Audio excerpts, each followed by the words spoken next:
If you're like me, you take a gazillion photographs while on vacation and you think that would make a great painting or a great drawing, and then you get so overwhelmed going through the photographs that you don't know what to choose. I'm going to go through the best tips for selecting a photo that would be great reference for a drawing versus a painting. And some of those should just stay photographs. We're going to go over that, and we're going to do a landscape from a reference photo I took of Arches National Park. Stick around.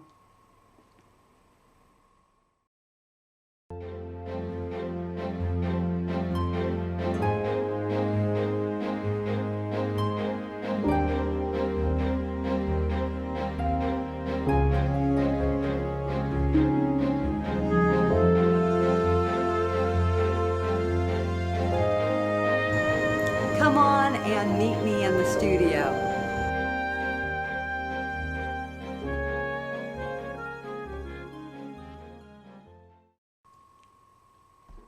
Recently, my family and I traveled to Colorado, Utah, and New Mexico. And par for the course, I took over 1,100 photos. That doesn't even include all the videos I took. So it does get overwhelming, you know, when I get home to decide what I'm going to draw or paint. And I feel like I have to kind of put them into a hierarchy. I thought it would be good to share with you some hints and tricks on how I go about doing that. For drawings, you are working in grayscale. In this case, we're just doing graphite. You look for different things than you would for a painting. And I think it's helpful to look through the photos in thumbnail mode, because that's going to break down the contrast very quickly on what the composition is and if the photograph has enough interest going on contrast-wise. Also, in a drawing, you want something in the foreground to be the focal point. And often, you know, one trick is, say you have this beautiful landscape. Well, it's nice to have something like a twisted cedar in the foreground, or even a building. I kind of love old dilapidated things in the foreground. Just something of interest, something that has texture and contrast in it. And you still have this beautiful, you know, landscape in the background. Now in national parks, I often am taking pictures that have no man-made structures in them. But it is good to have rock formations, which is one reason why Arches National Park is just amazing. Everywhere you look, you could do, you know, a drawing or painting of something. Now, I've chosen one, and I'll show you that. Right here. This is an area that I liked the fact that you have you know, perspective going on. I'm going to further emphasize that receding by making a lighter shadow than what this is showing. Remember, this is a reference shot. You're not trying to imitate it. You're just using it as a guide. I'm not going to try to perfectly recreate this photograph. If I was going to do that, I'd just show you the photograph. We're going to define the essence of this photograph without getting so caught up in every detail. So today, this is what we're going to look at. Now, this is one that I originally had chosen. This is of the Three Sisters in the background. I've actually done a painting of this before. I've also done a painting of, I think it's called the Organ, over on this side. I call them King and Queen. I love arches. I've done several paintings and studies in Arches National Park. This time we just kind of drove through it, so that's why this is actually from the road. Anyway, I kind of like this better.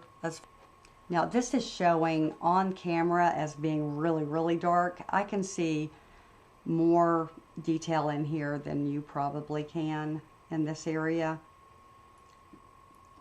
Okay, I'm going to start with that little gap back there.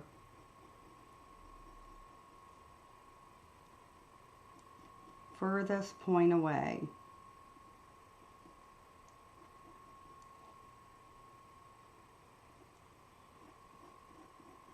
Oh, let me check and see which one. Yes, I've got the HB. Let me show you real quick. I'm going to use the HB and the 6B, and I'm doing my lighter work with the HB. Now here's the difference. HB, you know, this is as dark as it gets. 6B is going to get very dark. So we're doing our light sketching with the HB.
Thank you so much for joining me.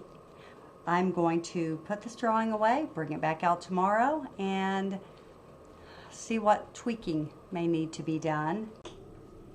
Hey, so it's a couple of days later.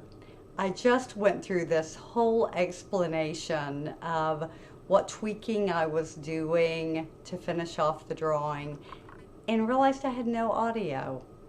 So we're going to try this again. I'm just going to explain to you what I did. Let's go to it. Okay, I took a paper towel and wrapped it around my finger. I've got a stump around here somewhere, but who knows where it is. So with this rough paper towel, I just blended in the sky. I wanted to soften it to further recede into the background. So instead of being such a rough texture, it just kind of becomes more of a uniform color back there, or tone. Okay, and then in the foreground, what I did, okay, I softened a few of those rock formations in the background. In the foreground, what I did was darkened a few areas and lightened a few areas, because you want the strongest contrast to be here in the foreground. So I got my 6B and really darkened it and lightened it in areas, okay? And also made things, you know, spikier, added a few rocks here, just right in the foreground. More detail than I would, you know, way back there. And that's kind of the finishing touch. I really like how it goes off in perspective. I think that's working very well. And I hope you, like me, want to go down this little path and just go exploring in there.